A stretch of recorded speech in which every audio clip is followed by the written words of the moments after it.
Bonjour, je m'appelle Solveig.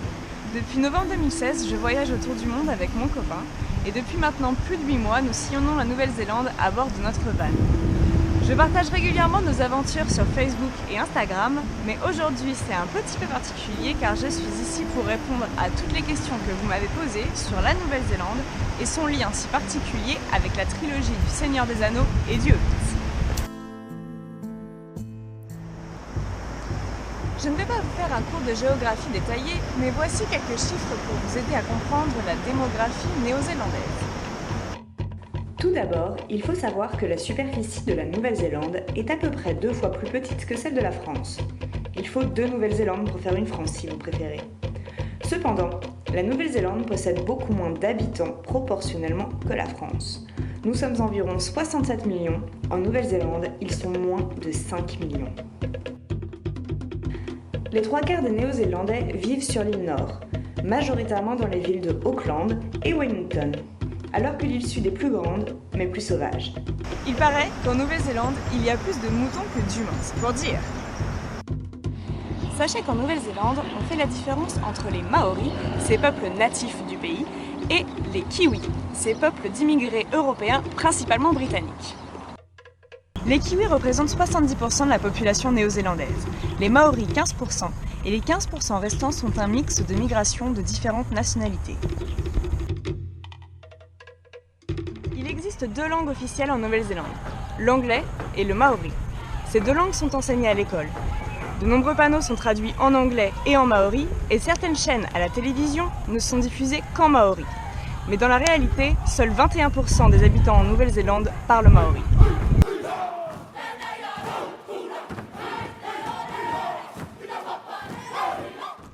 Il n'y a pas d'architecture kiwi à proprement parler. Ici, les maisons sont principalement de plein pied, c'est-à-dire qu'il n'y a pas d'étage, avec un jardin. Il y a très peu d'immeubles, à part dans les grandes villes telles que Wellington et Auckland, et encore, même dans ce genre de villes-là, les immeubles ne sont pas légion. Concernant les maisons traditionnelles maoris, très peu ont survécu au fil des siècles. Il existe encore quelques bâtisses traditionnelles. Elles sont généralement destinées à des cérémonies traditionnelles maoris privées ou sont accessibles via des tours opérateurs dans des reconstitutions de villages maoris, comme à Rotorua par exemple. Quelques villes possèdent des caractéristiques particulières comme Arrowtown ou Cromwell par exemple, avec leur centre historique très western cowboy datant de l'âge de la recherche de l'or. La Nouvelle-Zélande possède un climat tempéré, comme nous en France, mais la météo varie énormément d'une région à l'autre. En hiver, il fera très froid le long des Alpes du Sud avec de la neige. Cela est aussi dû à la proximité de l'île Sud avec le pôle Sud. Alors qu'il fera plus doux dans le nord, entre 10 et 15 degrés. Plus près de l'Australie et de la Polynésie, il est fait meilleur, mais avec beaucoup de pluie. On raconte qu'il peut y avoir les 4 saisons dans la même journée tellement la météo est changeante. Sachez qu'ici, c'est l'hémisphère sud, les saisons sont donc inversées par rapport à chez nous. C'est l'hiver en juillet-août et c'est l'été en décembre. Si vous venez en Nouvelle-Zélande dans l'espoir de bien manger, gardez votre argent et ne venez pas. Ici, l'héritage britannique est très présent. Partout dans le pays, vous trouverez des fish and chips ou des tourtes à la viande. Personnellement, je n'en raffole pas. Hormis les fish and chips et les pies dont je viens de vous parler, l'agneau fait partie des incontournables de la cuisine locale, ainsi que les moules vertes, une espèce que l'on retrouve sur les côtes, bien plus grosse que les moules de chez nous. La cuisine traditionnelle maori s'est perdue au fil du temps, et c'est bien dommage, car une de leurs spécialités culinaires est le hangi. Il s'agit d'une technique de cuisson ancestrale qui consiste à faire cuire les aliments dans la terre grâce à un système de pierres chaudes. Malheureusement, aujourd'hui, il est très compliqué de trouver ce savoir-faire hors des parcs d'attractions sur le thème des Maoris.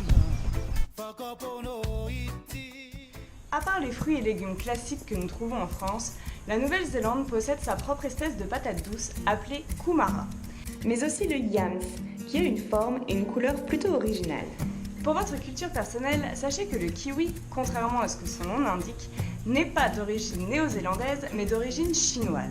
Les Chinois visaient le marché international et ils pensaient qu'en donnant un nom qui ne sonnait pas chinois aux fruits, ils se vendaient plus et ils ont eu raison. Cependant, malgré son origine, aujourd'hui, la capitale mondiale du production de kiwi se trouve ici, en Nouvelle-Zélande, dans la ville de Te Puke. Du fait que la Nouvelle-Zélande Nouvelle-Zélande, soit deux îles un peu perdues au milieu de nulle part, on y trouve de nombreuses espèces endémiques qui ont survécu au fil des siècles, et notamment des espèces d'oiseaux.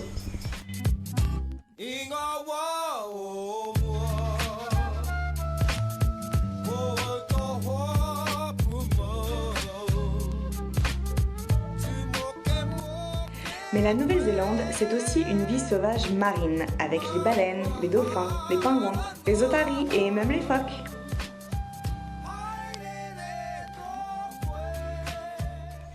Le mouton fait partie des animaux emblématiques du pays, mais l'animal numéro 1 de Nouvelle-Zélande est le kiwi. Ce petit oiseau sans ailes qui ne peut pas voler, avec son long bec, est la mascotte de la Nouvelle-Zélande. Mais c'est aussi un animal nocturne et en voie d'extinction. Difficile donc d'en observer sans aller dans un refuge. Et puis il y a cet animal dont personne ne parle. Les voyageurs découvrent son existence une fois en Nouvelle-Zélande sous les yeux amusés des locaux. Il s'agit des sandflies. Les mouches des sables en français sont des petits moucherons qui vivent près des points d'eau et principalement sur la côte ouest de l'île Sud.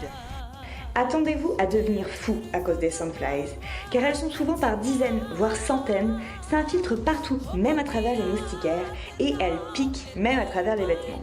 Et leurs piqûres grattent énormément. Évidemment, plus on gratte et plus la démangeaison s'intensifie. La Nouvelle-Zélande est un pays magnifique, avec une diversité de paysages impressionnante.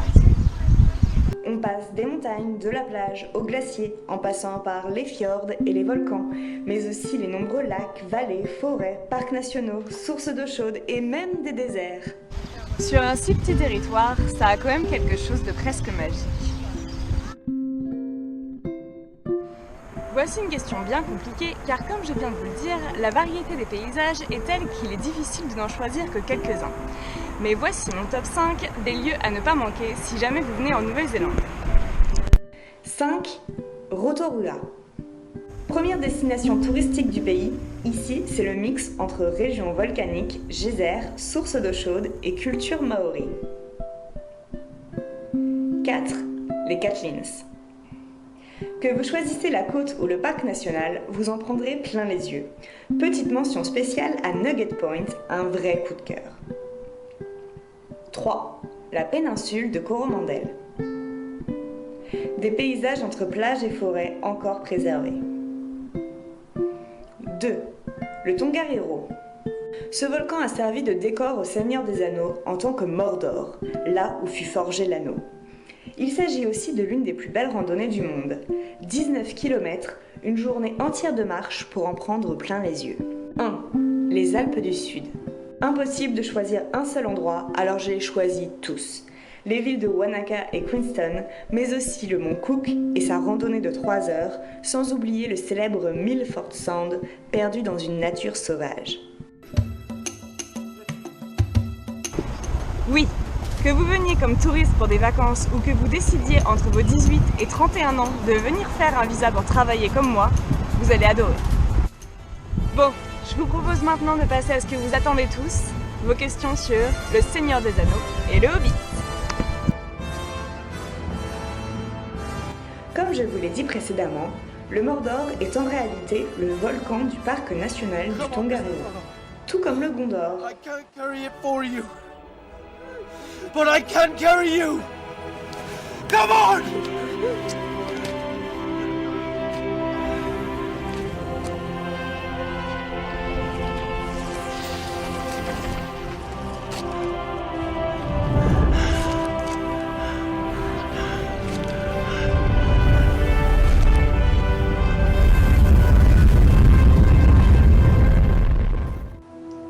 Le Rohan est quant à lui dans la région du Mont Somers, dans la banlieue de Christchurch.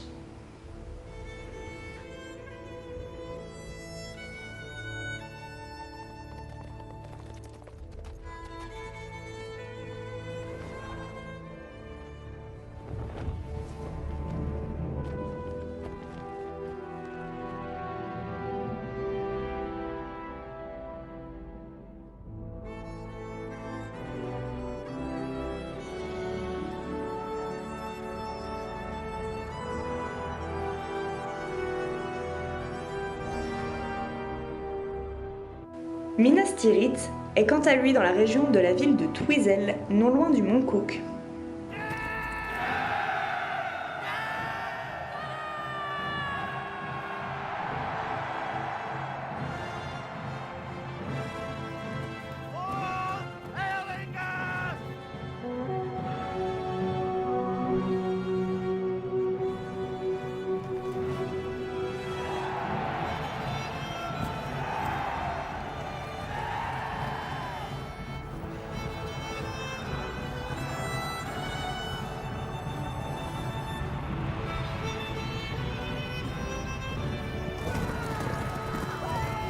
Isengard est situé à Glenorchy, près de Queenstown, dans le sud du pays.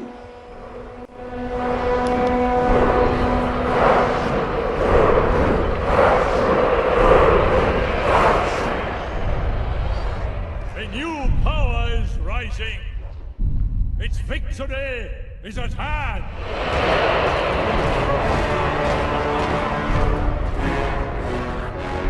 This night, the land will be stained with the blood of Rohan. March to Helm's Deep. Leave none alive. Quant à Hobbiton, le village a entièrement été construit pour le film, à quelques kilomètres de la ville de Matamata, sur le terrain d'une ferme privée. Il a fallu 2 ans pour construire le village des Hobbits, pour seulement 12 jours de tournage. À la suite de ça, l'ensemble des décors ont été démontés. Mais avec la pression des fans de vouloir visiter le village, tout a été reconstruit à l'identique. Malheureusement non. Non pas parce que c'est interdit, mais parce qu'il n'y a rien derrière les portes. Ce ne sont que des façades construites pour le cinéma. Exception faite de la taverne Green Dragon, où vous aurez même un verre de bière qui vous sera offert lors de votre visite.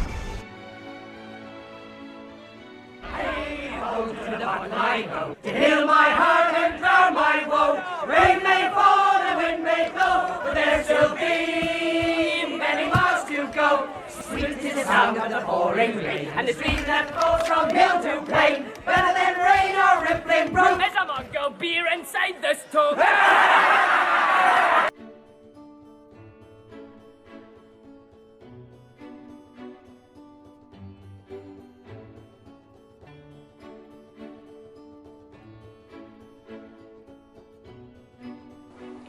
Pour ce qui est de la maison de Bilbo et Frodon Sake, l'intérieur a été filmé en studio, mais pas à Hobbiton.